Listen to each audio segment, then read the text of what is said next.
Мен киелі жазбаның Құдай сөзі ретінде шынайы екендігіне барған сайын көз жеткізудемін. Ең алдымен бұлар жаңа келісімнің кітаптарына қатысты. Олардың дәлділігі майда бөлшектеріне дейін, құжаттармен, тарихи деректермен, археологтардың тапқандарымен және киелі кітапқа қатысы жоқ дерек көздерімен расталған. Елшілердің істері кітабында егжей-тегжейлер өте көп. Тіпті әр аятта дерлік не расталып, не жоққа шығаруға болатын тарихи деректер келтірілген. Ойланып көріңіз, осы кітаптан қаншалықты көп ақпарат алуға болады.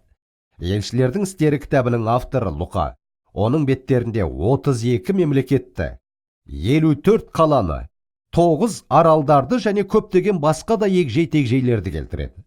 Және менің айтарым, осы жүздеген деректер тексеруден өтіп, бірде-бірі қатесіз деп табылды.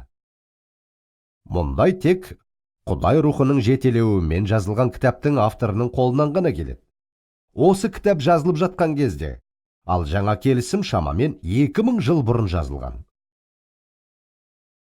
Тарихты қатты жақсы көрген дәрігер Луқаға Иса Мәсіх және елші Паул жайында барлық егжей-тегжейлерді жазу тұсында. Және ол соны майда шүйделеріне дейін баяндады. Кейінірек тарихшылардың растауы бойынша ол оны бірде-бір қатесіз орындап шықты. Міне осы себептен менің пайымдауым. Сенсеңіз де сенбесеңіз де, Луқа есімді дәрігер бұрынғы заманның ең ұлы және ең егжей-тегжейлі тарихшыларының бірі. Мен киелі жазбаға сенім артылам.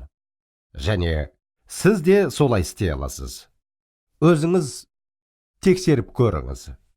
Сізге Луқа жазған ізгі хабарды. Содан кейін, елшілердің істері кітабын тағы қайтара неге оқып шықпасқа?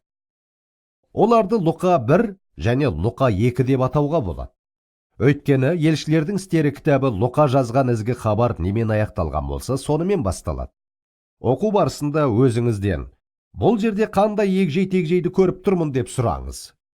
Сіз адамдардың қалай өмір сүргені, шыққан тегі, қоғамдағы дәрежесі, қандай мәнсапқа ие болғаны жайында жүздеген деректерді табасыз. Кез келген нәрсеге байланысты. Және осы кітаптарға толығымен сене алатыныңызға өзіңіздің көзіңіз жетеді.